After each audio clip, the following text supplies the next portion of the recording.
All right, hey guys, again, this is Daryl. And Aaron. On Travel with D&E. So we're now on day 10 of our Norwegian Cruise Line's Panama Canal 11-day cruise. So day 10, we're headed towards Cozumel. Yep. And we got in kind of late. Remember we left Harvest Caye, Belize, and now we're pulling into Cozumel. And the excursion doesn't happen until a little bit later on, right before lunch, or right around lunch. We also lost an hour, I think, when we were on the cruise. So we took the opportunity to sleep in a little bit, and we got up kind of late, and went to have some breakfast at about 10. Yep, we did. And so we went to the Garden Cafe, and that's really crucial, man, because that first excursion we did, we woke up late, didn't get food. It's great to go into the Garden Cafe and filling up. Then you don't really have to eat lunch. You know, you just worry about eating dinner when you get back on the ship. Right. So it's really important that you do get up and get something to eat. And that is the benefit of, the Garden Cafe. We could eat as much as we want or as little as we want. We went to a sit-down breakfast, you get what you're served. You can ask for more. But the time you have to give your order. The waiter has to go put it in. They have to cook it, then bring it. Especially for mornings, the buffet style really worked for us. Right. So, and I think where did we go? Or did we have to go to a room? No. So we went straight off. We were meeting at the port for this one. Yeah. So you basically go off. I guess it was probably level from our deck 4, across the gangway onto the dock. And what was interesting, and we actually filmed, and viewed them as they were tying the boat up and all that. And we were actually docked right next to the Norwegian Pearl. I think it was the Pearl. And if I'm not mistaken, Pearl was the one that was in dock when we left Miami. Remember, and they blew the horn, and they blew the horn back at each other. And so interesting, now we're 10 days along on the journey, and we're side by side again. So anyhow, so you basically get on the deck, on the dock, and it's a concrete dock, and you walk a good little distance before you go into actually in port in Cozumel. Yep. So we took the opportunity before, it was about an hour before our actual meeting time with our group. We did notice where it was, so we located it first, and we decided to explore the port. And it's a big, huge shopping area, to be honest. Restaurants and shopping.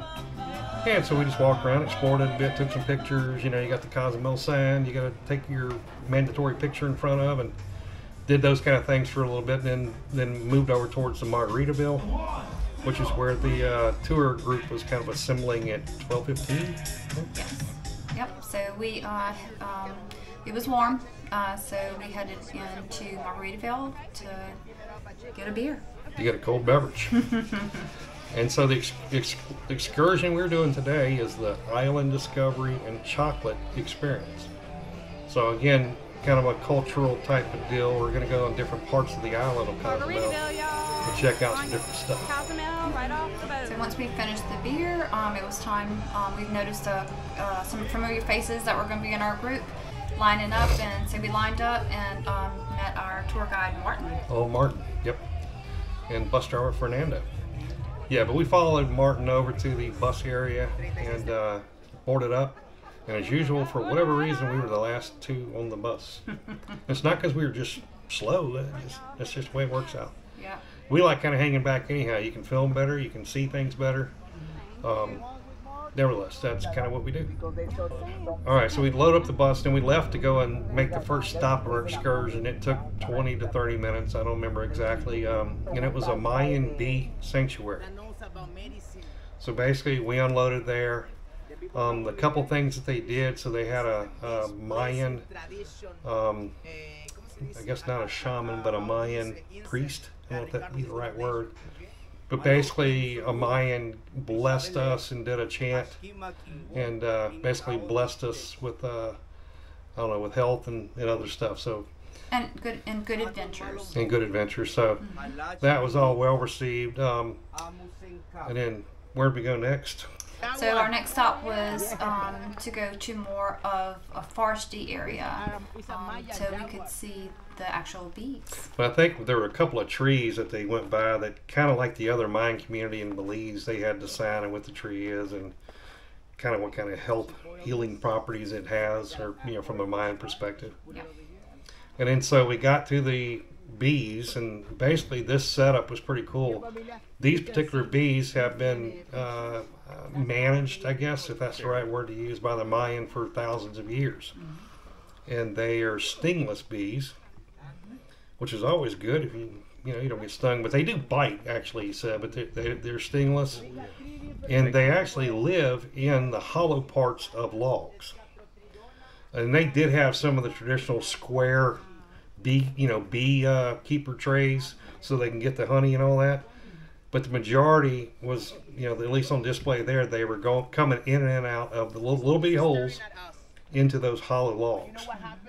And it was really cool. I mean, you could see in some cases they were kind of rounder. You could see 20, 30, 40 bees on the outside. There were some of them that were a lot more smaller, like, maybe not even the size of your finger. But there's this, the guardian bee is what they call him. And this bee just kind of sits there in the hole, not letting anything in. And you'd see another, one of the bees from their colony come in. He'd slide back, let him in, and get right back, and he stood in the hole. It was pretty cool. It was really neat. They had, like Daryl said, the logs kind of up off the ground, and they were kind of secured. In between them was where they come fly in and out of the box, and you could see where they had buried the holes, like he said. But it had to be put in the ground somehow. Well, the posts where it goes into the ground were inside of these white 5-gallon buckets filled with water, and he said that was to prevent ants. Yeah, and there was another setup where they actually had a concrete trench, basically, just surrounding. It's kind of like a moat surrounding any access to these logs, basically. And that's the same kind of thing to keep the ants and other walking critters out from their nest. But like Daryl said, these are teeny tiny, like very tiny bees, and I think they're called Melipona, and they are stingless, so wasn't worried about being around them. Right, and the next step, we actually went into an enclosure. Let's call it that, a netted enclosure. And it's funny, we all went in, and we're all thinking the guy was real serious to shut the door. Yes. And we're like, okay, we're trying to keep. What are we going to do? We're going to let some bees out in here? Well, that's kind of what you're thinking, right? Well, actually, it was to keep bees from coming in there because there was honey that he had in there. Yeah, so he showed us regular honey you would normally get, and then he was and tasted it. And the honey that they the produced. So he showed them, and it was a different look to it. And he had 3 different samples. The first one we tasted the regular honey, and then we got to taste 2 different variations of the Melipona, and it was huge difference. He said he told us it would be more fragrant and floral, and it would taste more citrusy. So it was more concentrated too. It was it was stronger, more concentrated for sure. Right. So that was interesting. They had some displays showing you the history and how it all came about. So very informative for that, for sure. And then we walked out, and they did have. It was outside in an open area, but they did have a gentleman there with different. They had the big round plaques showing the their calendar. They have the Mayan calendar, basically. It's a set of 20-something days. It's 20 of them or something. It was interesting. It was interesting, but they were telling us that their calendar is more accurate if you watch the moon phases and stuff. In fact, one of the things we learned was don't plant your corn until after the full moon. So just different interesting things that the Mayans have done all these thousands of years, and they hand it down to the next generation, But anyway, he had the carved into a big stone. He had that. He had some knives. The dagger was basically obsidian. That it's pretty hard and pretty sharp. And then the sheath, I don't know what kind of rock it was, but these were really, really cool. I went ahead and picked one of those up. Yeah. And they had necklaces, bracelets, and other things. So we paused there for a little bit and talked with the gentleman there for a little bit. And then we loaded up the bus again. It's probably close to 2 o'clock at this point. And so we drive for about 10 minutes or so. And we actually reached the beach or the shore. Then we drive along the beach for another 5, 10, 15 minutes. I didn't really track the time. We were having a good time. And well, the interesting thing was, as we were going along the beach, he was showing you all the families. So this was a Sunday, and he said normally he would be with his family, and he showed us the families on the beach.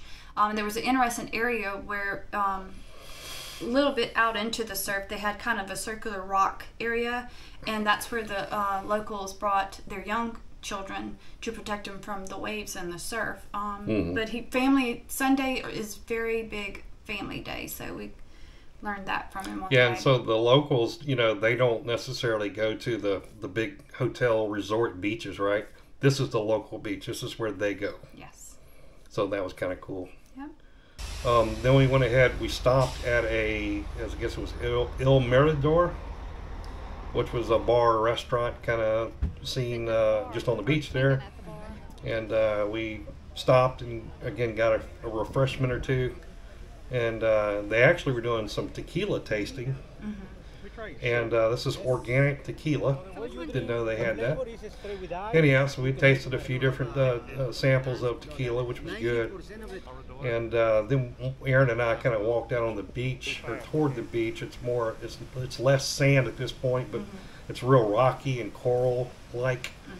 And so there was a hill off, going into the water, and we actually kind of walked up that way, and it was real interesting the way the water comes through when the waves come in. It kind of shoots up in different areas. It was really cool. It was. What's really cool about it is that the waves and the surf comes in at such a force. It has carved some arches in the limestone, so that is where the area we were at. I wanted to film that also. Yep. Anyhow, so after we left the El Mirador bar restaurant there on the beach, we drove another 10-15 minutes and made it to a place called Mayan Cacao Company. So we all unloaded out of that. And what did we do there? So the first thing we did when we entered, we were in like a little open area, and it was kind of cool. It had a little water display. Yeah. And there was a blackbird there taking a good little bath there. So it was actually pretty funny. Yeah. I thought it was pretty entertaining. He could care less about us. He was taking a bath. So he kind of talked over how the Mayans discovered. And first of all, he started talking about the Mayan culture, that they normally had 7 to 12 kids, and they did that because they were good workers. So he was talking about how many his grandmother had, and sheep workers, at that. But the interesting thing is that the Mayans learned of the cacao bean, and then went on to discover chocolate because of a monkey. Yeah, so kind of the way they described that they discovered the cacao seed, these pods, which contain multiple of these cacao seeds, somehow the monkeys used to get into them, break them open, and I don't know if you hit them on the rocks or what. And this is the Mayan tradition. They're talking about how did they discover it. And the monkeys would poop. Within their poop would be these cacao seeds, because they didn't eat them necessarily. They didn't chew them up. And the Mayan people would take the dung, the dry dung, and use that to start a fire, because it burns real well when it dries. And once they did that, they noticed, wow, these little seeds in their poop, in their dung, smells good. A sweet smell. Kind of a sweet smell. So, so they started taking those seeds out of the monkey dung, and they still probably used the dung to do fires, but then they now have these seeds. So that's just kind of a really cool story how they discovered it. And then kind of the rest is history, and they go around and they know where to find the pods and how to get into them. And they usually ferment them for 7 days, something like that. And again, we did get to taste one of these seeds from the pod. Again, it has this white membrane around it, all the seeds in that pod, and it ferments for a week. And then you throw that in your mouth, and you don't chew on the bitter bean or seed. You suck that white membrane stuff off, and it's incredibly tasty. It is. So fast forward, after they discovered that, they tried to do different things, and that's when they discovered chocolate. And so they used that, and they drank it during ceremonial, and they used them for medicinal purpose. So here we are with chocolate, thanks to a monkey. Yeah, and then we did walk into, they had a chef, let's call it that, and had a little stage to set up, and he basically showed how you could make chocolate using cacao seed. And it was really very simple, and he had one of those mortar and pestle that you roll on, right? And so he had the cacao seeds. He put cinnamon with it, a little vanilla, there was something else. I think it was like 3 or 4 things. He basically mixed with it and just used the stone to grind it all up, and that's it. That's chocolate. Believe it or not, he was like, "Yeah, it's gonna blow you away." And we all got up and got to go sample it. And I'll be darned if it didn't taste like really good chocolate. It's got, it was thicker than your normal creamy chocolate. Yeah, but it was, hadn't ground down to, it still had some crunch. That's a good way to put it. Still had some crunch to it because all the ingredients you ground down, different than a creamy Hershey chocolate bar, right? Yeah. But I mean, the taste was all there, and it was pretty incredible just to see him make a chocolate bar without doing anything else. No milk, no cream, none of that kind of stuff. And no caramel, nothing needed. Nothing but the bean and some couple of ingredients. Yeah. That was pretty cool. That was cool. So we exited that building and we headed on to the gift shop. Now there they did have chocolate bars with, like he was saying, everything that you can think of, from caramel, vanilla, hazelnut. And they were giving samples out. I tried, they had a chipotle one. It tasted good. It wasn't hot or anything like that. So they were all good. And I tried a Cacao Company chocolate stout beer. Thought that was interesting too. Yep. And they had, like I said, it was a gift shop, so they had little things you could purchase, from lotions to any handmade items. So we decided not to purchase anything from that shop and decided just to head on to the bus. So we got on the bus and it was just a short drive, maybe 15 minutes. Yeah, at the most. And we arrived at Berriecito. It was a restaurant / bar. The minute we stepped off the bus, on the side of the building was a massive mural of Frida. And if you don't know who Frida is, she is from Mexico. She's very famous, has the dark hair, and she's the unibrow. She has the one brow. So, of course, there was photographers waiting for us to take a picture. The obligatory picture that they're going to charge you. So we do it. We did. We stood in front of Frida, got our picture, and then headed upstairs. Yeah, so once we headed upstairs, this was also a tequila tasting is what it was about. And kind of talked about the history of tequila and how we've been doing it wrong all these years. Yes, he was there to teach us the right way. But shooting it, salt and lime, that's the way I've always grown up drinking tequila. Don't do it often, but and he said, and when you shoot it like that, the quantity of tequila you're taking in, you're probably destroying some brain cells and you feel like crap in the morning. He said, y'all been doing it all wrong. So he said, I'm gonna tell you how to do it. He said, basically, you get a little bit of tequila in your mouth. Sip. You sip it, but that first one, you wash it around wash it all around your mouth. Then swallow. Then your second sip, I guess it's already killed all the taste cells. But your second sip, it doesn't have that burn. It doesn't have that harsh taste because you switched it around after the first one. And again, sip it. You don't shoot it, you sip it. Interesting. So we had 3 different samples. So we sipped 3 different samples. So we were able to sample 3 different types of tequila, and he kind of talked us through it again, telling us, to just sip, enjoy it. We weren't in a hurry. That was the way, the right way to drink tequila. Yep. So that was fun, and there was a gift shop there as well, I believe. And I took the opportunity. I always, anywhere I go, if I can, I like to eat the street food. That's really getting a better understanding of people's culture. Is what do they eat on the street, not what you eat in the suit and tie restaurant. So they actually had a street vendor providing tacos, and went and got me a couple of tacos. It was chicken, beef, and pork. Yes, it wasn't pastor, which I really love, but it was grilled right there. Watching them do it, right? Anyhow, so nothing like good fresh street food in a country that you're not used to eating. And so, as he was doing that, the ladies who were the photographers were showing off their beautiful pictures. So we ended up buying our picture with Frida. There's a lot of pictures we didn't buy, trust me. Yes. We did buy that one. And it was reasonably priced. Some of them are not reasonably priced. No, it was. We passed up the one. They did take a picture of us at the chocolate, cacao factory, whatever. And we didn't buy that one, so we did buy this one. So anyway, we boarded the bus and we headed back to port. Yep. So we walk into from where the buses are. You actually go into the kind of port area that's sectioned off. And there's a port authority person there to make sure you're coming in. You got tickets to move on, or at least we had our badge. She sees that and lets us in.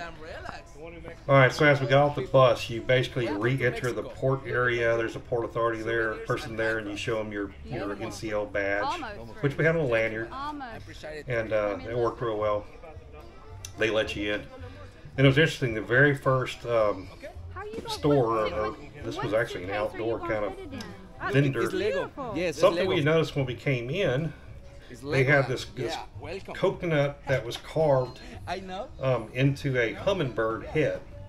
And it was kind of hard to explain, but it was really cool looking. We noticed it when we came in. We weren't going to buy it. I mean, there was no sense to bring it with us anyhow. So we're coming back in to the port, area, and the salesman, we start talking, hey, yeah, and I said, well, how much you want for that? And he gave me a price, and I said, well, how about this other one? It's even better. It's got 2 hummingbirds on it. And he added just a little bit to it. So we said, you know what, this would be pretty cool. And we talked him down a little bit, and went ahead and purchased that deal. And we're gonna have to pull it out and put it together. It actually comes apart to some extent. He called it a Lego set, but it's just coconut, Yeah, because it actually had the wings. The wings came out, and we were able. That way, we could put it in the suitcase. Yep. Anyhow, so we kind of went on, did a little bit more shopping, looking for T-shirts and things of that nature. We want to bring something back for the kids. Yep, and then I wanted something to remember the trip, and they happen to have one of those cute little wooden boxes that I can put treasures in, and it had Frida on it. So yeah, that was pretty cool, except for the fact that they had a bunch of them. They were stacked up, but they had some that were facing so you could see the top. And when on the very edge of the on the very edge of the shelf, so when Aaron went to grab that one, bunches of them fell off, and we felt like fools. But the lady who worked there, she was trying to put them back up, and it happened to her a time or two. All right, so we were trying to figure out we didn't know the word for sorry in Spanish, and Aaron pulled out her old cell phone and did one of those Google Translator and got us the word real quick, and we apologized to her, and they were like, it happened to her, the lady who worked there, so they were really cool about it. Yeah. Nothing got damaged. It was just embarrassing a bit. Yeah. Got a couple of T-shirts. Mm-hmm. Hey man, I got you. And I guess at that point headed back to the boat. Yep. So it was time for us to head on to the boat. So we walked to the boat on the concrete walkway. Remember that the gem's facing this way. No, the gem's facing that way, and the pearl's facing this way, and they're right across the concrete from each other on the dock. So as we're getting closer to the ship, this is about 5:30, close to 6 o'clock. Yeah, getting closer to the ship, we could hear music. And I'm like, wow. Somebody's partying and jamming. So I had forgotten in the daily newsletter that we get that they were having Rock the Dock party. So as we were walking and turned the corner, it was rocking. It was rocking, and it was our. Yeah, that's the reason I brought up. Yeah, the Pearl's right next to us, right? The Pearl's doing nothing. Our people are just, and again, these same people I've talked about, the general manager, the director of the cruise, I mean, all these people, the food and beverage, they were all out there in line. And we walked through the line. So it was like a conga line. Yeah. They were all ready to high five us, and they had the music going. Of course, we had the cold towels, the greatness to put on your neck if you're hot. But you danced in between them. And high fiving them as you go. High fiving as you're going through. So just a fun crew, fun thing to do when you're coming back. We weren't expecting it, so it was really deep. And again, we did it on our side of the dock. They didn't do it on the other. We got a better crew. Yeah, so we got on board. We were tired, but we had fun. We weren't quite ready to eat dinner yet, so we again brought our things to our stateroom and decided to relax. Yeah, and so we relaxed a little bit, but then they had a 7 o'clock show at the Stardust Theater, and old Scotty Goff. This was a comedian that we'd heard a number of days before, or at least earlier in the trip. Decided to go listen to him again, and this is one of these kind of things you don't want to sit on the first 2 rows. Third row, you're pretty safe. Second row, first row, he's gonna look at you and he's gonna find something to pick on you about or joke about. And he did both shows. Yeah. This one was definitely 18 plus rated. Yeah, the first one was not really necessarily adult themed. This one had a little bit more adult theme to it. Yeah. And but it was really funny, really entertaining. It was a good time. It was entertaining. So thumbs up. Yeah. So kind of got hungry at that point. So around 8 o'clock or so, again, it doesn't matter what time, you can go to the Garden Cafe if you're hungry. Mm-hmm. So around 8 o'clock, we went over there and grabbed a bite to eat. Yep, filled our bellies, and once we finished that, we decided to go ahead and one of our other favorite places, the Atrium. We wanted to grab a drink, and Tonia, the acoustical yeah, we singer. listened to her a time or two before. Really good. She was playing. She plays by herself with an acoustic guitar and has a great voice, and just just really entertaining. So we sat there in those nice plush, comfortable chairs in the Atrium. And I think we had talked to our friends from South Georgia, just some of the people. Because they had gone to the comedian show too. Yep, they did. And it's like, again, you're on an 11-day cruise, man. You got time to meet people, and you're going to see them time and time and time again. You wouldn't think with over 2,000 people, you see the same people, because you probably got the same type of interest, right? Right. So that was really fun to see the same people, and the ones you like. Sit and talk with them, have a beer, talk about life. It's just kind of fun. So, but again, Tonia was very good. We enjoyed listening to her. Absolutely. And she plays different genres too. Yeah. Normally she's in the Magnum's bar, but she was in the Atrium this time, playing all different kind of music. So it's, you're not hearing the same music. They have the same bands playing different nights or singers, but they do not play the same genre of music every time. So they changed it up, which is nice. So that night at 10, I knew they were going to bring all the bands together poolside on the stage. So Daryl and I wanted to get some good seats. We thought we left early enough, but we ended up having to pull some chairs around so we could see them well. But that was really fun. Yeah, and so it was a combination of every group, every band that played, and there was the trumpet and the jazz kind of band. You had the Latino, the upbeat Latino band. You had a DJ. You had a Upgrade who played everything from Western to rock and roll, Leonard Skinner, and everything under the moon. They played everything. And there were a few other people there, including the director of the entertainment, or the cruise director, they call her, and some of the other entertainers that were part of that. The trivia shows. Yeah, the ones who did all those trivia shows, and bingo and all that. Hell, they all can sing. Sing, dance, they were bringing the party. Yeah, so again, just a lot of fun outdoors there. And I went and filmed in a couple different locations, and it's really fun to kind of hear and see everybody all together in this one big group. Well, it was a lot of fun. I mean, it was nice just seeing everybody that we see at all these different, areas of the boat coming together, and they obviously got to practice because it sounded really good. But you had 20 people on the stage, different people singing every other song. It was a lot of fun. So then we needed to scurry off to the Spinnaker and get ready for upgrade. They had to pack up their. They had to pack up all their gear, their guitar, all that kind of stuff. I think the drum set stays in there, but they had to pack up all their stuff as soon as the Ocean Music Fest was over, and head over to the Spinnaker to do Stay Grooving with Upgrade. Again, they played Motown, they played R&B, they played dance music, pop, anything you can think of, man, and they played it, and played it well. That was kind of key. So that started at 11, and it's normally about an hour show. So here we are at midnight, and guess what?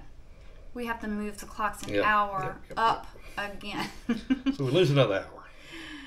So that means it's time to go to bed, and we have an at-sea day tomorrow. We're heading towards Miami from Cozumel, Mexico, and then the following day will be we'll have to depart from the ship, unfortunately.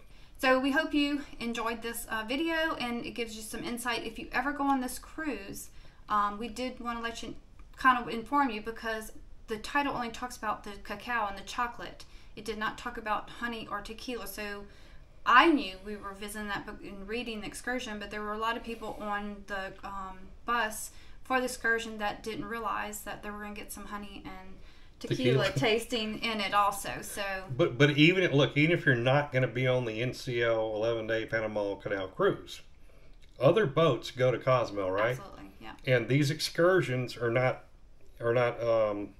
specific to NCL customers, right, or passengers. These excursions may be available for any boat, any ship that goes there. So even if you don't do the NCL 11-day Panama Canal Cruise, it's important to understand these excursions. As always, we will see you in the next video.